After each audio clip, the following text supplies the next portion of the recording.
Bonjour, bon début de semaine à tous, madame, messieurs. Nous sommes le 3 mai. Comme vous le savez, c'est la journée de la liberté de la presse. Et là, la nouvelle expression parle de Galim. Comment les terroristes ont frappé, c'est le titre proposé par le journal. Le journal fait le tour en utilisant d'ailleurs un astucieux mode opératoire. Ils ont réussi à perpétrer dans la nuit de jeudi à vendredi, c'était au mois d'avril bien sûr, 2021, une attaque qui a d'ailleurs coûté la vie à 4 militaires. C'est ce que le journal nous apprend ce matin, page 2. Le journal parle de la liberté de la presse, la marche arrière du Cameroun.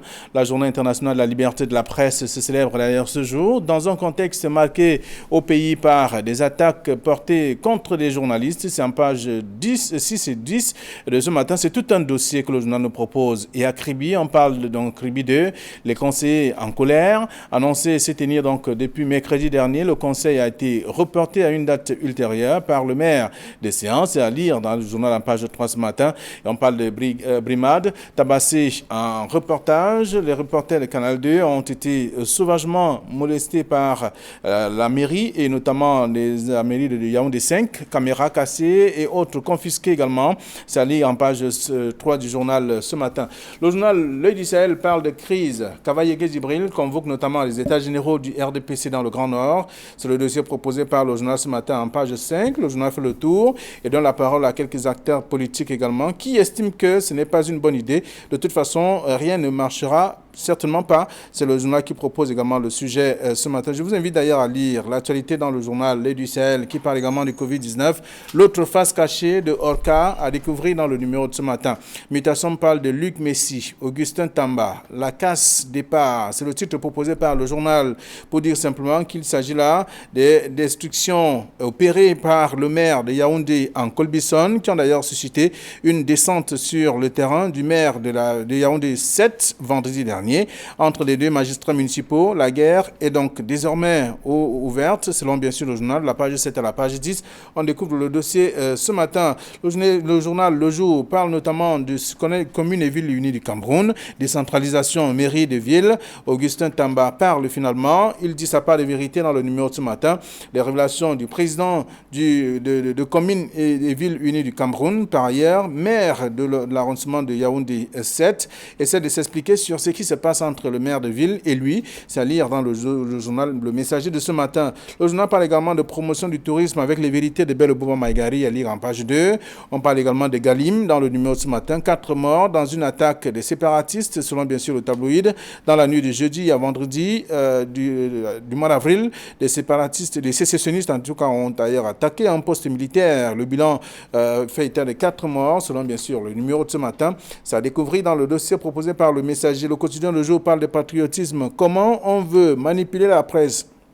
C'est le titre proposé par le journal, avec notamment les organes de presse qui font d'ailleurs leur travail. Aujourd'hui, sont taxés d'antipatriotes, décryptage de Aman Mana et des Xavier Messi. À découvrir en page 5 du journal Le Jour de ce matin, le journal Le Jour qui parle des marchés publics. 9 prestataires sur 10 sont des escrocs. C'est ce que le journal propose également ce matin en page 7. Je vous invite à lire l'article en question dans le journal Le Jour. Le journal Repère s'intéresse au port de Douala à Bonabéry. Sirius Yosungo réussit justement le duc d'Albe pétrolier. C'est ce que le journal propose. D'autres informations concernant l'actualité également à lire dans le journal Repère de ce jour. Et puis Émergence parle de fonds Covid-19, le piège des surfacturations à découvrir dans le dossier proposé par le journal ce matin pour dire que la pression monte alors que le Fonds monétaire international attend donc les réponses du Cameroun sur la gestion même de ces fonds. C'est à découvrir dans le journal. Human Watch Watch tire donc la sonnette d'alarme.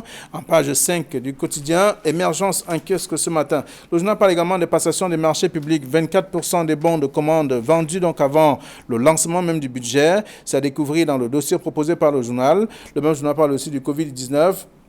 66% de Camerounais non favorables donc à la vaccination, c'est à lire également dans le journal en kiosque ce matin. Le journal Le Soir hebdomadaire parle de transport ferroviaire. Le train express entre en scène justement. On a vu d'ailleurs l'inauguration par le ministre des Transports qui a d'ailleurs donné une bonne délégation lors de cet essai. C'était vendredi dernier. On peut lire la suite dans le journal ce matin également. Le journal L'Équation s'intéresse également à cette reprise des services du train express aussi, avec notamment quelques images. Le gouvernement relève le défi, c'est ce que le journal nous apprend également ce matin. Le journal parle également du 1er mai 2021. Monona Futsu récompense les meilleurs agents. C'est à lire dans le journal L'Équation de ce matin. Et puis, intégration perle de presse au Cameroun. Le bord de la mer franchi, c'est le titre proposé par le journal pour parler notamment de la souffrance rencontrée par des hommes de médias. C'est à découvrir dans le dossier proposé par le tabloïd de ce matin. Et puis, le journal économique qui en kiosque s'intéresse notamment à ces domaines d'intervention de l'accord post-Cotonou. C'est à découvrir dans le dossier pour dire que les accords de partenariat économique et autres faits qui aujourd'hui posent problème au Cameroun et dans la sous-région sont également contenus à la suite notamment de ce qu'on révèle dans le journal L'économie de ce matin. D'autres informations sont contenues dans le journal. Et puis, Cameroun Tribune par les exécutifs régionaux. Les 100 premiers jours, c'est à lire dans le numéro en kiosque ce matin, pour dire qu'un peu plus de 3 mois après, notamment l'installation des premiers responsables des conseils régionaux, la mise en place et notamment les premiers constats avec notamment des partenaires figurent au rang des actions déjà menées jusque-là. Le dossier à lire de la page 7 à la page 11 de Cameroun Tribune en kiosque ce matin. Le journal a également d'autres informations aussi, tout comme le journal Éco-Santé qui parle de la prise en charge du Covid-19.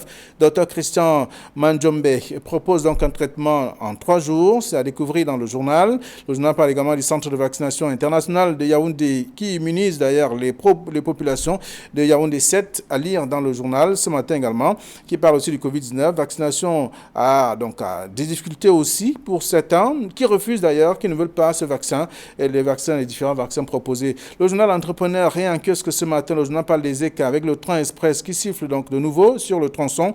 D'autres informations contenues dans le journal s'intéressent notamment aux recettes de l'État, le combat interminable donc de Louis-Paul Motazé. C'est à lire dans le dossier proposé par le journal ce matin qui parle du transport aérien également avec une nouvelle compagnie pour desservir la sous-région. Autant d'actualités à découvrir dans la presse que nous avons reçue en notre rédaction ce premier jour de la semaine. Bonjour Thierry Niapé et bienvenue. Bonjour Flavien Bodondongo, bonjour Abedna Batana, bonjour également aux téléspectateurs de la revue des Grandes Lunes, c'est un plaisir d'être là. Merci d'être là ce lundi. À vous également, Bernard, bonjour. Bonjour Thierry, bonjour. Je dis un bonjour particulier aujourd'hui aux journalistes à l'occasion de la journée mondiale pour la liberté de la presse.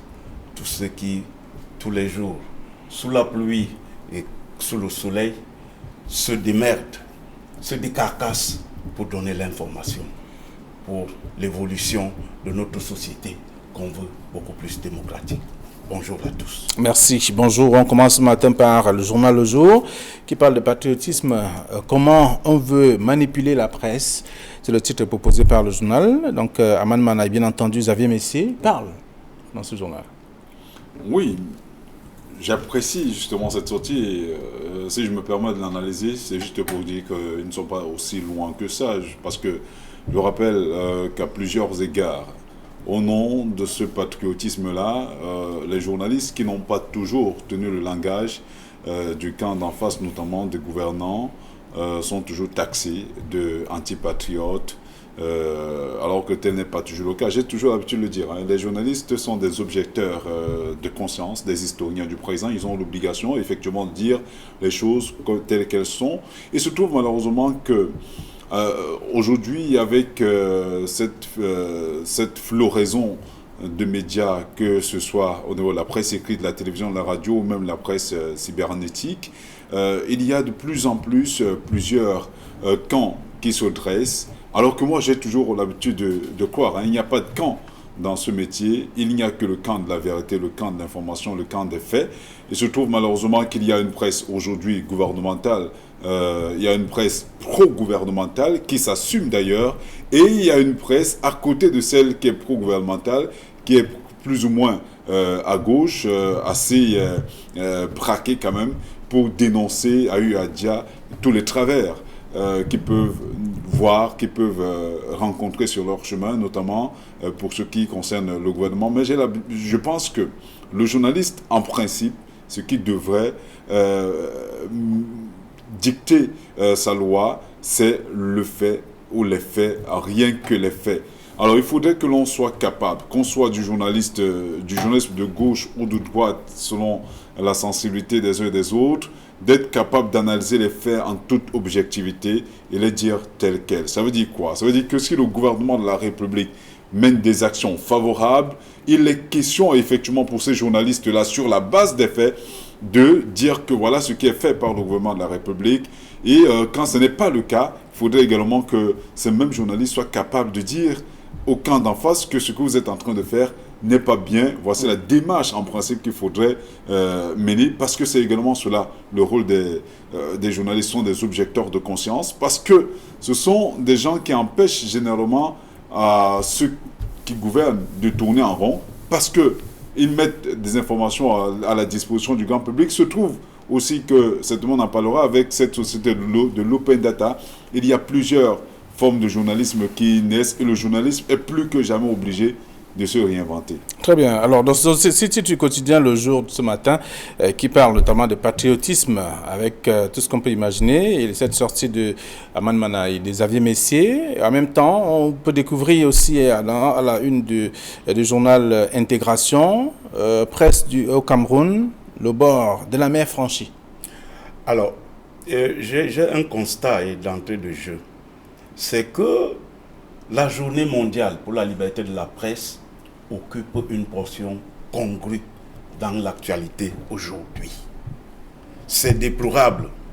Alors, dans ce sens, je m'en voudrais si je ne plante pas le décor de la journée mondiale pour la liberté de la presse.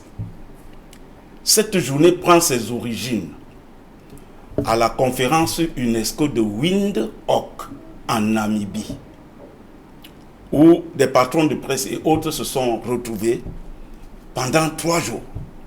Ils ont pondu, parmi lesquels Pius Ndiaye, de regrettée mémoire, qui était alors directeur du journal Le Messager.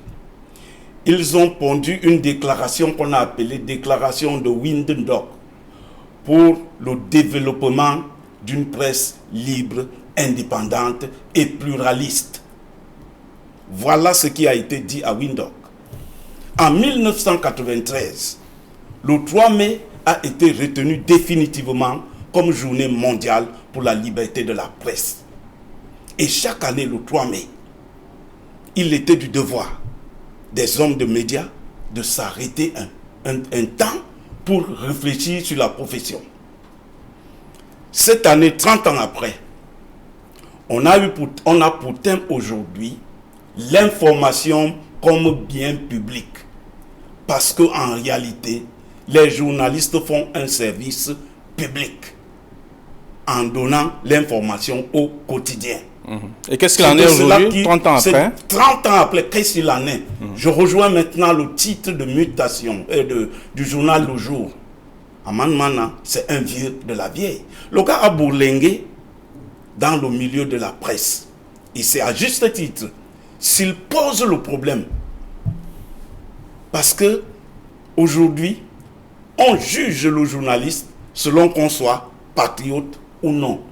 Et ce mot-là, c'est comme un verre à demi plein ou à demi vide. On ne sait pas où exactement se placer ce mot. C'est une porte qui ouvre toutes les fenêtres. Mais en tout état de cause, le journaliste, comme a dit Thierry, c'est un sonneur de cloche. C'est le gardien de la conscience collective. C'est l'historien du présent. C'est l'historien des faits. Maintenant, lorsqu'on a couvert un événement sur la marche réprimée du MRC, on est patriote ou antipatriote? Où est-ce que vous mettez celui qui a couvert?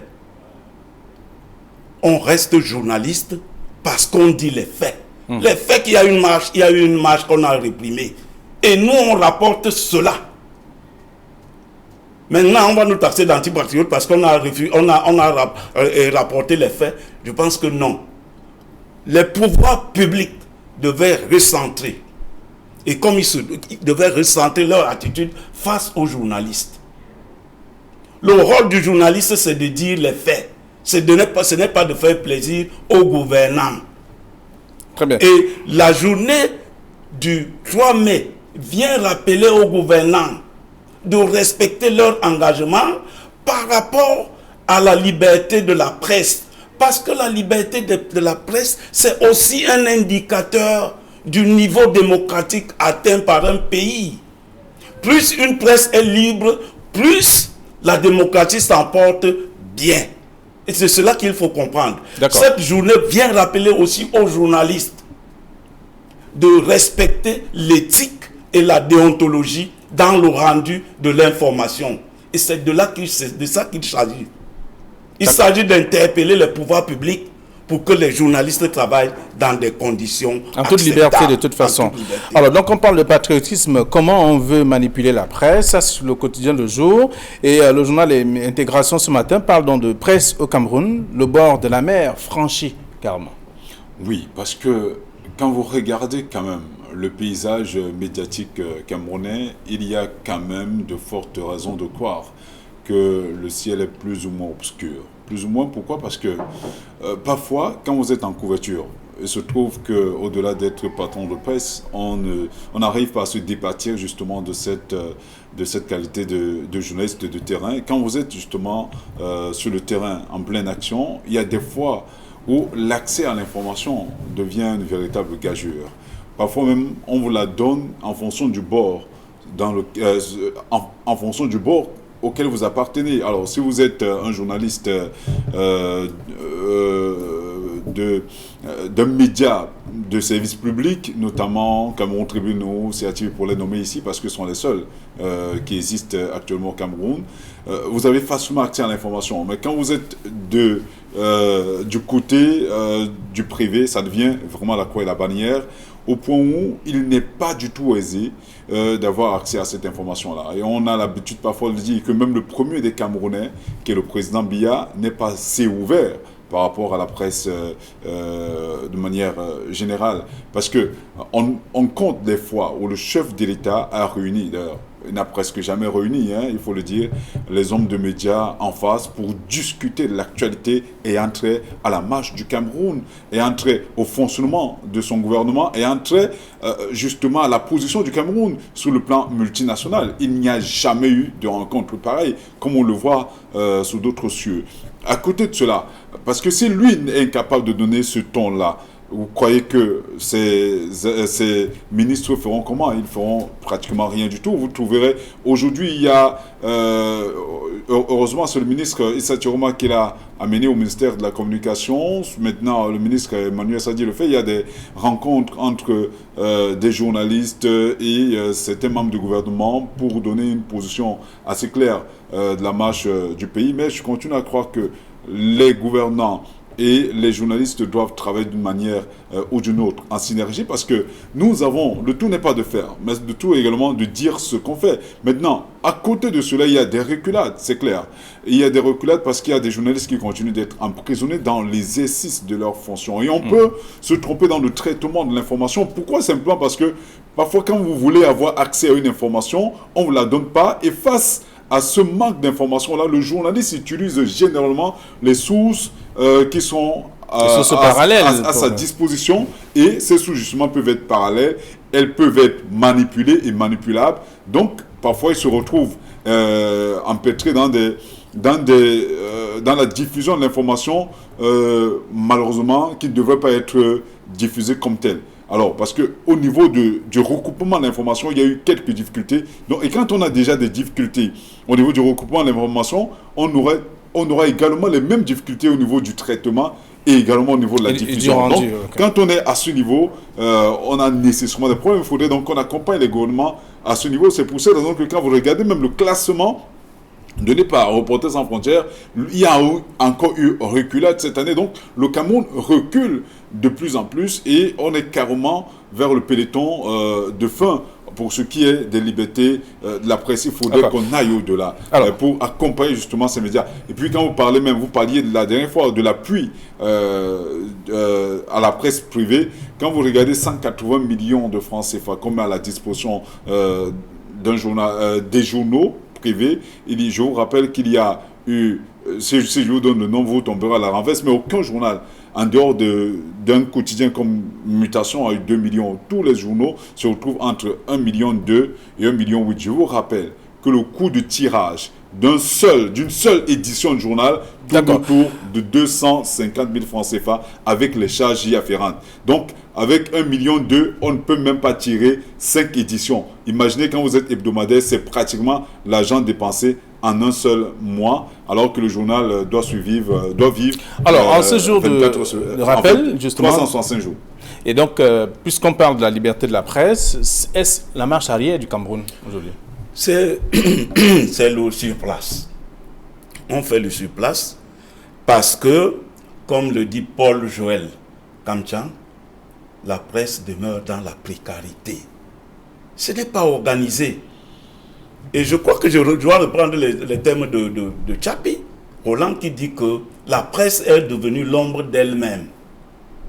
On fait du surplace. On n'a pas trop évolué. On a ouvert la presse, mais on ne cadre pas, on ne canalise pas cette presse-là. Autant on ne la canalise pas, autant les sources d'information sont fermées. Monsieur Ndongo, moi je suis jeune reporter, je vais couvrir un événement sur le Ebombe. Ebombe, c'est l'une des catastrophes les plus meurtrières qu'il y a eu sur l'axe l'eau Douala-Yaoundé. Alors je rencontre un des survivants, il était pratiquement le seul de la IAS là. Bon, je vais recouper l'information, je vais auprès de son père qui était membre. Non, il dit non, moi je ne peux pas donner l'information au messager. Je donne au journal gouvernemental Cameroun Tribune. J'ai pu faire ce que j'ai pu faire en recoupant ce que j'ai recoupé. Un an après, lorsqu'il va au tribunal, on lui demande de donner les preuves de ce que son enfant était victime d'un accident de la circulation.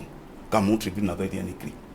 Il est revenu pour me supplier et dire que mon fils, je veux ce journal.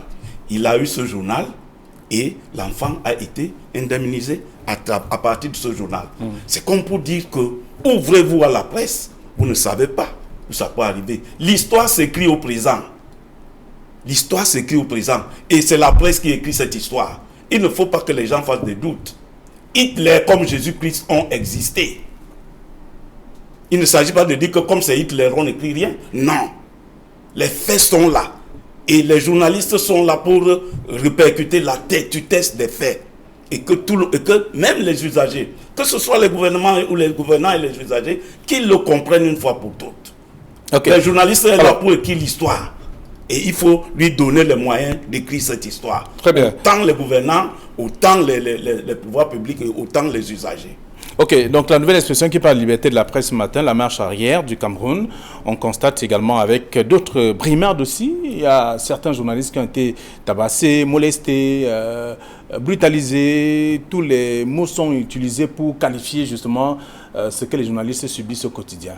Oui, ce sont des situations assez déplorables. On l'a dit tout à l'heure, il faudrait que l'on comprenne que nous ne sommes pas nécessairement en opposition avec ceux qui gouvernent ou encore moins avec ceux qui gèrent un certain nombre de situations de crise. On peut comprendre justement ce qui est arrivé aux confrères d'une chaîne de télévision privée au Cameroun, mais en principe, ceux qui sont en face devraient également comprendre que ce n'est pas comme ça. Même quand le journaliste a certainement a pris quelques libertés au niveau du recoupement de l'information, parce que des fois vous arrivez à un événement, on vous met on vous limite un périmètre, vous ne devez pas aller au-delà, alors qu'il n'y a pas un endroit où il ne devrait pas aller. Donc il y a certains journalistes, surtout des caméramans, qui forcent parfois ce périmètre qui a été tracé, et voilà, quand on arrive à ce genre de situation, parfois ça peut dégénérer. On peut comprendre justement que ce sont des faits qui arrivent. C'est pour cette raison que même sur le terrain, il y a des journalistes qui continuent à mourir dans des conflits parce qu'ils sont simplement descendus les couvrir,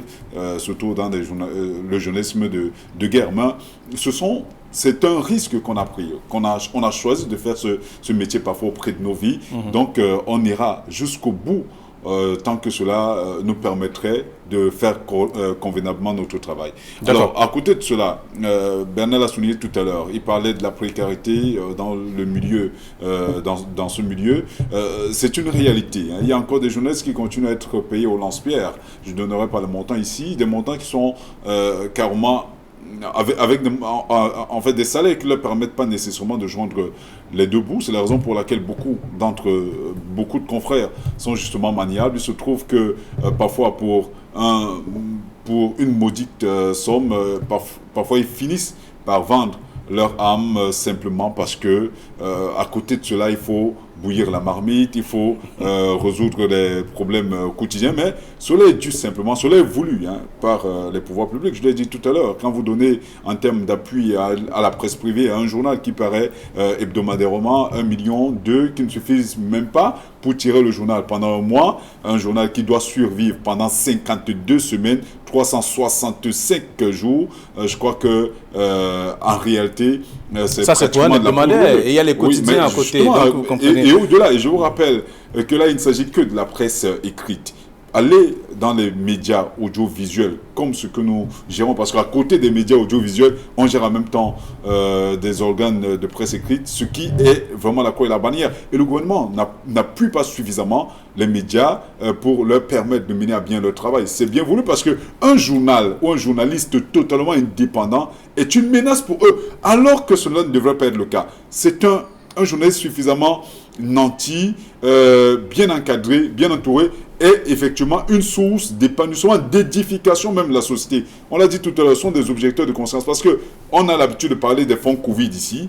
Il n'est pas possible que l'on puisse distraire 180 milliards de francs CFA sans qu'une véritable traçabilité soit faite là-dessus. Alors, quand le journaliste dit, on dit qu'il est antipatriote. Non, il est effectivement question pour ces gens, pour ces hommes et femmes de médias, de dire voilà la ligne à suivre. Et parfois, dit parfois que les journalistes sont responsables de l'état de déliquescence du Cameroun parce que face à certaines anomalités, face à certaines imperfections, ils ferment les yeux simplement parce qu'on a dû glisser quelques pots de vin. Il faudrait que cela cesse. Le journaliste doit se limiter exclusivement aux faits. Quand c'est bien, il faut dire que c'est bien. Et quand c'est mal, il faut avoir le courage également de dire que c'est mal. Très bien. Alors, donc, on va laisser la presse ce matin. C'est vrai, c'est la journée. On va parler de Galim. Galim qui fait également le tour de la presse aujourd'hui. La nouvelle expression qui parle de comment les terroristes sont frappés. C'est le titre proposé par le journal, tout comme le quotidien Le Messager. En pied de une, on parle également de Galim. 4 morts dans une attaque des séparatistes. Alors, il faut dire il faut redoubler avec les mesures de vigilance par rapport aux attaques séparatistes. Il faut le déplorer que 4 membres des forces de défense se sont passés. Ils sont morts des suites de cette attaque. Je crois qu'on doit redoubler de vigilance. Redoubler de vigilance, ce n'est pas seulement à Galim. Et il nous est revenu qu'il y a une famille qui allait à un enterrement du côté de l'Ouest. Ils ont pris un car, une voiture au rond-point de Ido. Après, on les a détournés. Il se trouve que c'était les Ambazoniens qui les ont détournés et aujourd'hui, on demande de la rançon à cette famille. Les gens doivent donc redoubler d'efforts partout, que ce soit au Cameroun, dans toutes les autres villes. Être très très vigilants parce qu'il y a 2 dames qui ont été enlevées à partir du rond-point d'Ido parce qu'elles allaient à un village, je crois, à l'ouest, et on les a détournées au niveau du Nozo. Aujourd'hui, on demande la rançon, 15 millions à sa famille. Donc ce n'est pas seulement à Galim, ou je ne sais pas, à Fumban ou autre. Il faut redoubler d'efforts et que les forces de maintien de l'ordre doivent aussi redoubler de vigilance. D'accord. Alors, vous dites un mot sur le sujet, parlant de ce qui s'est déroulé à Galim. Oui, la nouvelle expression en a fait la grande une ce matin. Oui, justement, Galim, c'est dans les Bamboutos, dans le département des Bamboutos, région de l'Ouest Cameroun. C'est assez frontalière, cette localité-là, de la localité du nord-ouest, parce qu'il y a un Galim, il y a Babadjou, Bouddha c'est après Babadjou, il y a également Bacham. Donc ce sont des localités limitrophes au nord-ouest et on peut comprendre justement qu'on ne peut pas arriver au nord-ouest sans nécessairement passer par Babadou, Santé et tout cela. Donc Galim est encore d'ailleurs plus proche. Il est facile pour ces gens, pour ces amazoniens-là, pour ces sécessionnistes de quitter de là où ils sont pour attaquer. Mais Bernard l'a dit tout à l'heure, redoublons de vigilance. Et surtout que l'on comprenne que c'est une guerre presque sans fin. Elle ne finira pas aujourd'hui parce qu'elle a eu le temps de se muter. Entre-temps, il y a eu beaucoup de choses qui devraient être faites, qui n'ont pas été faites. Aujourd'hui, on essaie de rattraper ce qui est encore rattrapable. Il y a beaucoup de personnes qui ont été réintégrées. Il y a d'autres, justement, qui continuent à se muer en véritables délinquants. Donc, parfois, ils font des kidnappings. Bernard l'a souligné tout à l'heure pour demander des rançons. Cela n'a plus rien à voir avec le combat originel qu'est le sécessionnisme. Aujourd'hui, ce sont des bandes armées qui opèrent en toute impunité, parfois pour délester, en fait, pour gagner de l'argent, malheureusement au détriment de quelques familles. Le journal, le sujet est traité dans la Nouvelle Expression, la grande une d'ailleurs du numéro de ce matin, comment les terroristes ont frappé. Et également, on va découvrir la suite dans le journal Le Messager. Alors notre sujet, c'est pour sortir de l'émission. Mutation parle de Luc Messi, Augustin Tamba, la casse départ, c'est le titre proposé par le journal. Tout comme le quotidien Le Messager, Augustin Tamba parle, c'est à la suite de ce qu'on observe entre le maire de ville et le maire d'arrondissement de Yaoundé 7e. Oui, et cet imbroglio qui s'est installé, faute d'un cadrage vraiment bien défini par rapport à ce qui gère les communautés décentralisées. Nous pensons que voilà, c'est déjà 100 jours, parce que le quotidien Camon Tribune a parlé même de 100 jours. Non, nous pensons que les rôles devaient être clairement définis, que chacun sache la limite de ses compétences. Parce que cet imbroglio-là, si les pouvoirs publics ne donnent pas une solution, ça va s'étendre partout. Parce qu'il y a comme un trafic, il y a comme un trafic d'influence entre les maires, les conseillers, les conseillers régionaux et autres là. Il y a un imbroglio qui s'est installé faute d'une réglementation bien rigoureuse. Moi, je pense qu'on devait s'y tabler. On devait même procéder par des séminaires et autres là, pour que chacun soit imprégné du rôle qu'il joue. On a par exemple le ministère de décentralisation, il y a le ministère de MINDUP, et il y a le super maire et autres là. Non, il y a trop d'interférences dans leur rôle, où il faut donner un recadrage pour que les uns et les autres suivent la. Alors Thierry, vous n'allez pas vous prononcer sur ce sujet. Là, on laisse son lecteur d'aller lire, puisque nous sommes arrivés à la fin de cette première édition de la semaine de la Revue des Grandes Unes. Nous souhaitons de passer une très bonne journée, et surtout en compagnie des programmes d'Equinox Télévision. Demain, 9h20 pour l'édition deuxième de la semaine.